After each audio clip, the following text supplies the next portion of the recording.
নমস্কাৰ সকলোলৈকে আজি আমি যাত্ৰা কৰিম ডিগবৈৰ পৰা গুৱাহাটীলৈ আহকচোন আমাৰ লগতে এই যাত্ৰা উপভোগ কৰোঁ প্ৰথম আমি ডিগবৈৰ পৰা তিনিচুকীয়ালৈ গলো নিজ বাহনেৰে তাত ভন্টিৰ ৰুমতে গাড়ীখন ৰাখিলো ভন্টি আৰু তাই ৰুমমেটে আমাক তিনিচুকীয়া ৰেল ষ্টেচনত থবলৈ আহিল এয়া ৰহিৰ জীৱনৰ দ্বিতীয়টো ৰেল যাত্ৰা আছিল যাত্ৰা তাই সম্পূৰ্ণ উপভোগ কৰিল কাৰণ তাই লগৰীয়া এগৰাকী ট্ৰেইনতে লগ পালে পিছদিনা আমি পালোগৈ পল্টন বজাৰ গুৱাহাটী ৰেল ষ্টেচন ভাইটি আমাৰ বাবে ৰৈ আছিল ষ্টেচনতে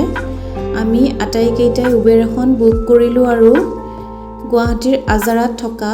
বা ভিন্দৰ ঘৰ পালোগৈ প্ৰায় 1 ঘণ্টাৰ মূৰত তাতে গৈ প্ৰথমে ফ্ৰেছ হলো ৰাতিপুৱাৰ আহাৰ গ্ৰহণ কৰি আমি দিনটো তাহাঁতি প্লেনিং কৰি থোৱা মতেই তাহাঁতৰ লগতে আমি ফুৰিবলৈ ওলাই গ'লো প্ৰথমে গৈ খাই চাং নামৰ এখন হোমষ্টে পালো তাতে সকলোৱে ৰাতিপুৱাৰ আহাৰ গ্ৰহণ কৰি চান্দুবি হ্ৰদলৈ গ'লো কামৰূপ জিলাত অৱস্থিত গুৱাহাটী চহৰৰ পৰা প্ৰায় 60 কিলোমিটাৰ লগত অৱস্থিত এই চান্দুবি হ্ৰদ নৌকা যাত্ৰা তথা বনভোজৰ বাবে জনপ্ৰিয় ঠাই এই ঠাইখন আছে বৰদোৱা সংৰক্ষিত বনাঞ্চলত জীৱ-জন্তু তথা বনৰীয়া চৰাই-চিৰিকটিয়ে যাতে কোনো অসুবিধা নহয় তাৰ ওপৰত লক্ষ্য ৰাখি উচ্চ স্বৰত গান বজাবলৈ দিয়া নহয় আপুনি যদি এই ঠাইলৈ যাব বিচাৰে অক্টোবৰৰ পৰা ফেব্ৰুৱাৰী মাহৰ মাজৰ সময়খিনি একেবাৰে উত্তম সময় কথিত আছে যে 1897 চনৰ জুন মাহৰ 12 তাৰিখে 8.7 ৰিক্টাৰ স্কেলত হোৱা ভূমিকম্পৰ ফলত ওচৰ-পাজৰে 5টা পাহাৰ ডুব গৈ এই হ্ৰদৰ সৃষ্টি হৈছিল খাচী শব্দ চান্দ মানে পাছ আৰু ডুবি মানে ডুব যোৱা এনেকৈ হেনো এই ঠাইখনৰ নাম চান্দুবি হৈছিল কোনোৱে আকৌ ক'ব বিচাৰে যে এজন ইংৰাজ অফিচাৰে এই ঠাইটুকুৰলৈ আহি সূৰ্য অস্ত যোৱাৰ দৃশ্যত মোহিত হৈ চান অৰ্থাৎ সূৰ্য ডুবি অৰ্থাৎ ডুব যোৱা তাৰ পৰাই এই ঠাইখনৰ নাম চান্দুবি ৰাখিলে এয়া আমাৰ নৌকা যাত্ৰা আমি কৰিলো ভেটফুৰবোৰ ধুনীয়াকৈ ফুলি আছে কিটা অলপ বেকা কৈ দিয়ক একেবাৰে এই চাইনিজ হেইটো নিচিনা লাগিছে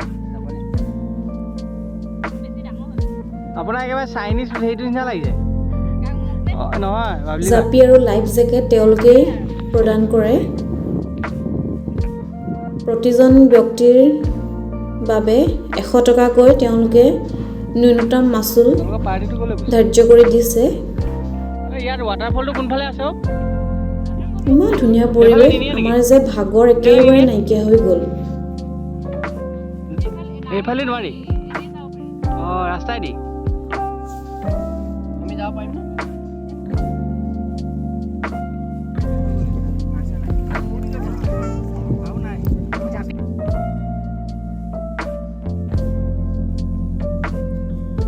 থলুৱা ব্যক্তিসকলে তাতে ফল-মূল বিক্ৰী কৰি আছিল আমি ফল-মূলৰ জুতিও ল'লোঁ এয়া ৰহিয়ে ৰবাব টেঙা খুৱাই দিছে তাৰ প্ৰায় 12 কিলোমিটাৰ নিলগতে আছে সলকা ডেৰ ৱাটাৰফল ইয়া আছে বাৰেগাঁও নামৰ এখন গাঁৱত প্ৰায় 20ৰ পৰা 25 মিটাৰ অৰ্থাৎ 66 পৰা 82 ফুট ওখ এই জলপ্ৰপাতৰ সৌন্দৰ্য অতি মোহনীয় শুনিছেনে পানীৰ কলকল শব্দ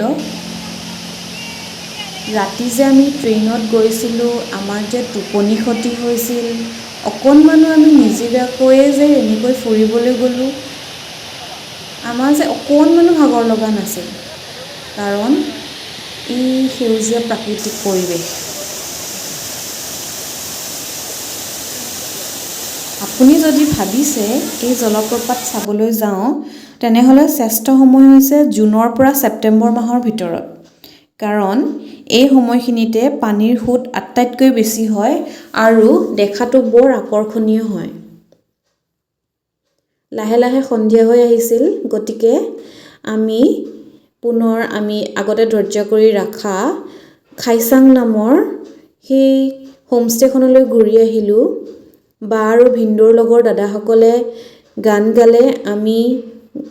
গানৰ তালে তালে নাচিলোঁ। দিনটো খুব সুন্দৰকৈ এনজয় কৰিলোঁ। ৰুহিও